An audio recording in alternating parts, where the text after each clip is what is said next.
Hello. What we're going to do here is we are going to dissect a chicken wing. We are studying the muscular and skeletal systems in science class. And we are going to try to identify a couple of structures within the chicken wing. We're going to look for muscles that work in pairs. We're going to look for ligaments and tendons. We're going to look for cartilage. And we're going to try to identify some bone marrow, right? All things that we've learned about in class. And so, I've got my tray, I've got my scissors, and I've got my, I've got my chicken wing. And so, as you can see, in some ways it's similar to a human arm. This is where the shoulder would be, where it would attach to the body of the chicken.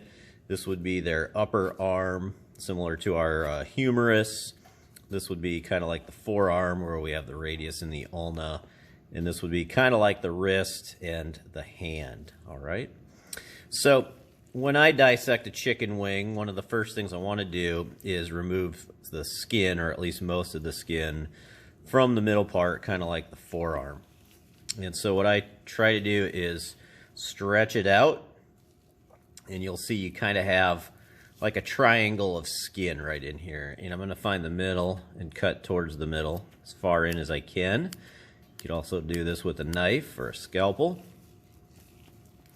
And usually I can find like a little opening. Now, this is probably the slowest part of the dissection, but what I'm going to try to do is work my finger in under the skin. If I can get it started, that usually helps it out. But I'm just going to work it in, pry the skin up. Okay, so you can see I've got it under the skin, and I'm just going to try to rip it off and expose the meat, the muscles, and a couple of other things. Now, one side is usually pretty good, but we can try the other side as well.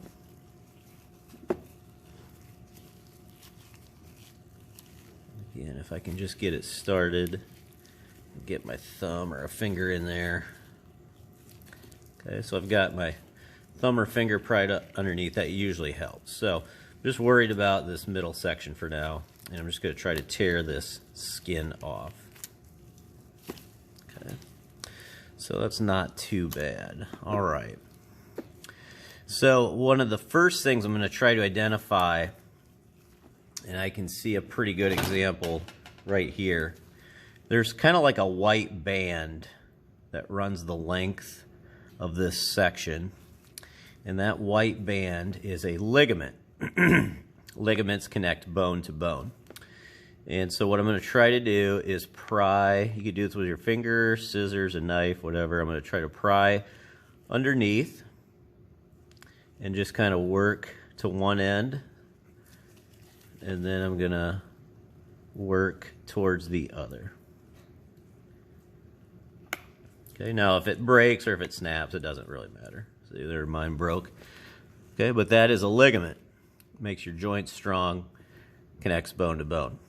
Okay, so I've identified a ligament. Now I'm gonna try to identify muscles that work in pairs.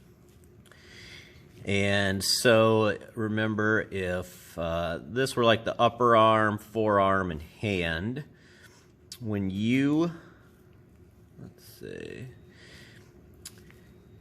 if you were to bend your hand up, okay, you're going to find a muscle that will bend it. And I believe it's this muscle right here. So I can kind of simulate contracting and pulling, right? And it can relax and go back. But if I pull, it's going to bend. But where I'm going to really see the most motion is if I grab the opposite partner muscle and try to straighten. And if I grab it right there, that muscle right there, that's going to straighten it. Okay? So you can see how they work in pairs. Bend, straighten.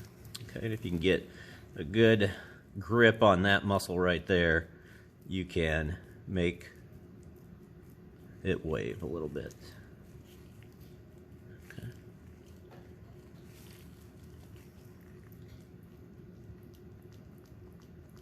All right. So I've identified muscles that work in pairs. Now what I want to do is I want to try, since I've identified the muscles, I want to try and identify a tendon. A tendon will connect the muscle to the bone. It attaches the muscle to the bone. And so what I'm going to do is I'm going to choose one of these muscles, and I'm going to pry my finger between the bone and the muscle, just kind of work it back and forth a little bit. So now I've clearly identified the muscle, and this is the part you would eat if you cooked this. And I can see down here, oh, I broke it off there. Let's try the other one. Work my finger underneath there. Nope. Let's see. Here we go. So here's a muscle. Got the muscle, and then the white part at the end. We got the muscle, the white part, this is the tendon. It's going to connect the muscle to the bone, okay, so that it can work. There we go. So I've identified a ligament, muscles that work in pairs, skeletal muscles. I've identified a tendon. Cartilage is going to be easiest to identify up by, this would be where the shoulder is, and you don't really have to do anything. You can see it's white. It coats and covers the end of the bone where a joint would be, a ball and socket joint.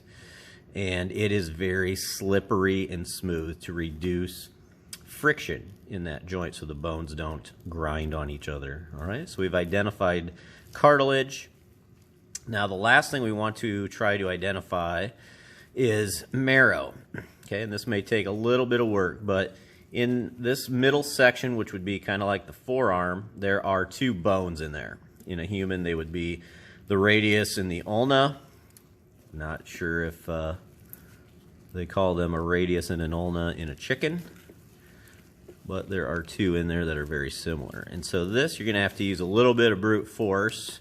Usually what I do is where the elbow would be, I'm going to kind of work this loose so I can see the end of the bones, or at least one, and I'm just going to try to work that out. So I've worked out one of the bones in the forearm.